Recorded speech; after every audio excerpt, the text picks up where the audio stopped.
And welcome back to the Michael Cohen Show on our continued journey to 500,000 subscribers. Please, let's get there. So hit subscribe, watch, comment. Please keep those comments coming and share with your family and friends because the stupidity, the insanity, it's not stopping.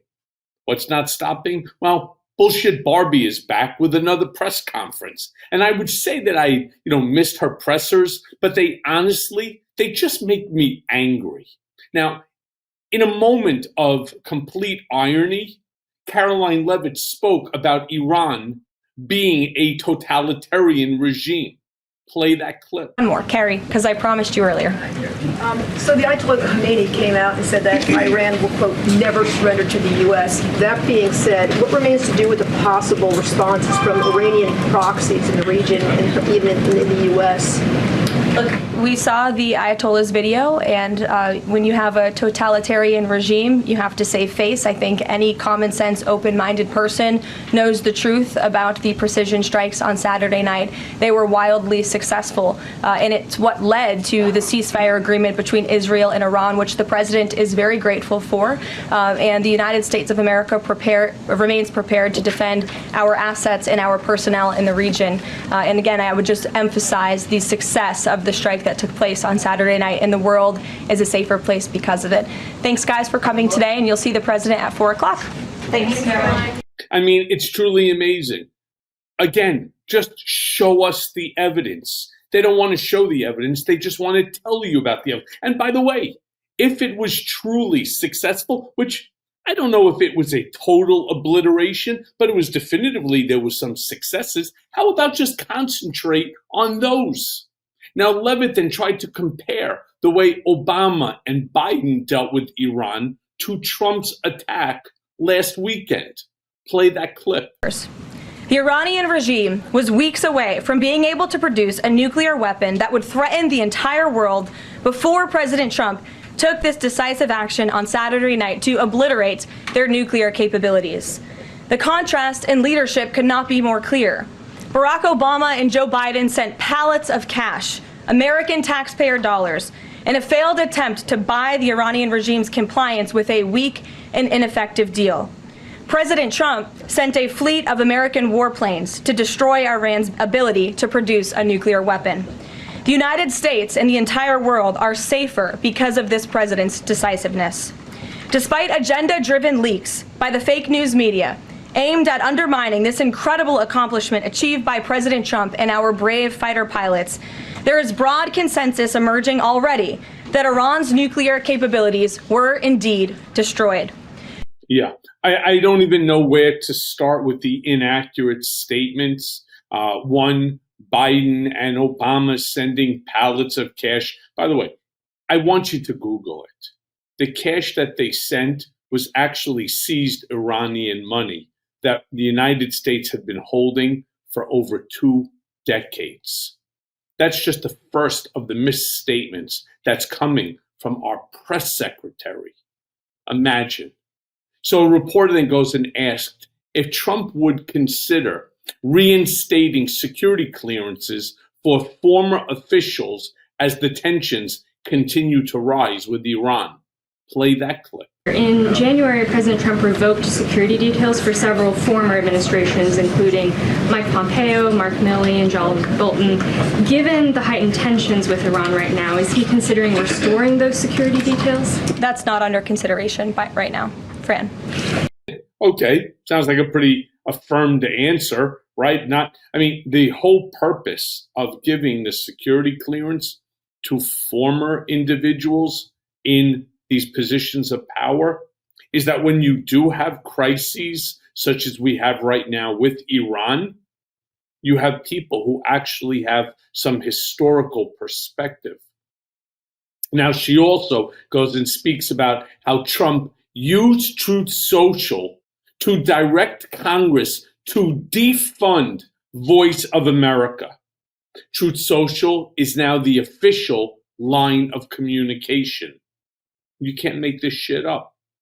Play the clip. And then one more. After Kari Lake, she testified in the House Foreign Affairs Committee on the waste, fraud, and abuse and the rot, really, in Voice of America and USAGM. The president called for Congress to kill it. What does that look like, and is the president willing to sign an executive order to kill?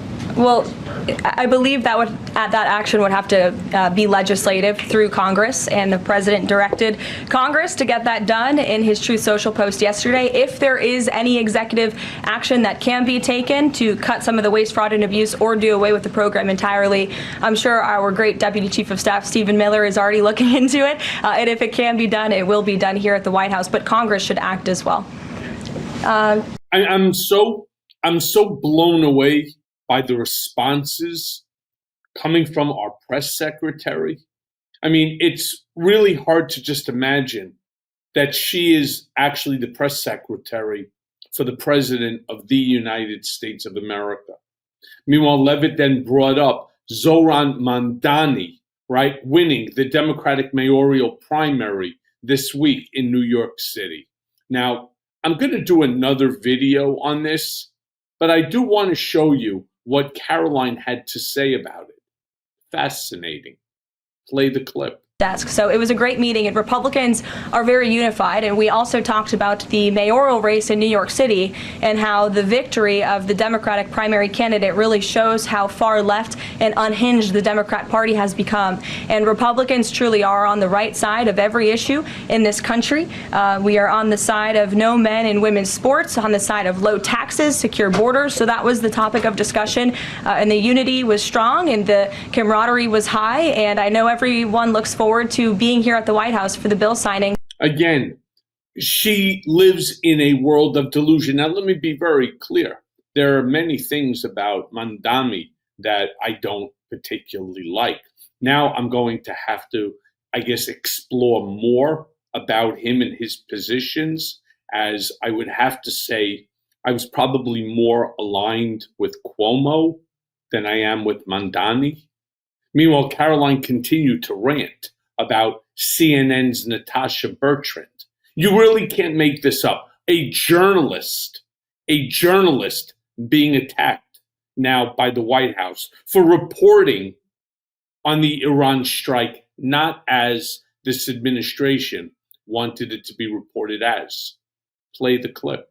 I will add Natasha Bertrand of CNN, who has done this in the past. In 2020, it was Natasha Bertrand who had 51 intelligence analysts falsely lie to her, but she still put it on paper for some reason, that the Hunter Biden laptop story was Russian disinformation. We all know that's not true, right? We can all agree on that now. That was a lie from the intelligence community. Also in 2020, this same reporter, Natasha Bertrand, wrote that a top intel agency ruled out the man-made lab leak theory of the coronavirus origins. Again, the president was right about that. This reporter wrote a lie from the intelligence community to seek a narrative she wanted to prove, and guess what? We now know that's the truth.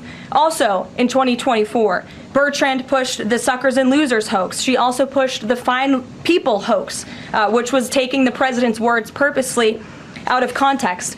And then last October, and I believe this is notable, Natasha Bertrand published an article in Politico from the intelligence agency. She said that John Ratcliffe was speaking without any evidence when he said Iran was attempting to undermine President Trump's presidential campaign. And then we, of course, found out that was absolutely true. In fact, the Biden administration declassed an intel report which said they had high confidence that Iran had done exactly what Ratcliffe alleged. They did run an influence campaign to hurt President Trump's candidacy. In fact, we know the Iranians tried to take President Trump's life. And so this is a reporter who has been unfortunately used by people who dislike Donald Trump in this government to push fake and false narratives. She should be ashamed of herself. And that's not what reporting is. And then I would ask you the same question. Then what is acting as a press secretary supposed to be all about? Pushing false narratives? Making up all sorts of statements? Really? Really? We're not talking about her making up lines. We're talking about her understanding, which I think is pretty simple if you speak English, in regard to comments that are coming out of the very mouth of the man who we all call Mr. President. CNN, of course, issued a statement yesterday regarding these attacks on Natasha. Let me read it to you. In it, it turned around and it says, CNN issued this statement on Wednesday defending Bertrand and saying, and I quote, It does not believe it is reasonable to criticize CNN reporters for accurately reporting the existence of the assessment and accurately characterizing its findings, which are in the public interest. Jake Tapper, a top anchor at the network, also defended Bertrand. Here's the quote. President Trump and his administration are going after shooting the messengers in an increasingly ugly way. All right, let me go on to say this. Karoline further attacked the Miami Herald for reporting that a federal official visited a state-funded children's shelter in the Florida Keys. Why? In order to try and wait. Listen, check this out. In order to try and wait for their undocumented parents to come visit. Play the clip. Thank you, Caroline. The Miami Herald recently published a story saying the Trump administration was targeting migrant foster children. The Trump administration has denounced this as false. Could you clarify the Trump administration's position on protecting migrant children, particularly the 300,000 lost under the Biden administration? Yes, I saw that Miami Herald article yesterday, and I was aghast at the headline. It's egregious to accuse this administration of trying to target foster children. That is not at all what is happening at the Department of Homeland Security. And I learned that the Department of Homeland Security actually tried to work in good faith with this reporter to get this story right, to explain that this administration is trying to protect foster children. We are trying to keep children out of harm's way, even if that means their parents are not law-abiding citizens. We want to protect children, unlike the previous administration, which allowed children to be trafficked and raped, and in some cases killed because of the open border policies. Unfortunately, the Miami Herald just completely degraded themselves with this report, despite having a full list of facts from the Department of Homeland Security. It's another example of fake news. Again, just truly, if you want to be aghast from the nonsense that you're reporting. Now, earlier this week, Leavitt went on Fox, no doubt, to speak about the Iranian attacks. She said that no other president in history was this successful. Play the clip. No other president in history could have ever dreamed of such a success, and that's exactly why the fake news media is now trying to demean and undermine the president. And we've seen this playbook be run before. You have hostile actors within the intelligence community who illegally leak bits and pieces of an intelligence assessment to push a fake news narrative. And that's what the CNN story was yesterday. And it's not a coincidence that it was written by the exact same CNN reporter who wrote the original story, falsely alleging that the Hunter Biden laptop was Russian disinformation. The American public are smarter than this, and they should know the truth. President Trump completely and totally obliterated the capability of Iran to produce a nuclear weapon, and the world is safer today because of his historic efforts. So at that news, it's really amazing. It's word for word right out of the script that she read while standing on the podium. Karoline also said that the FBI is investigating now the leak. Hint, hint, maybe start with Signal. Play the clip.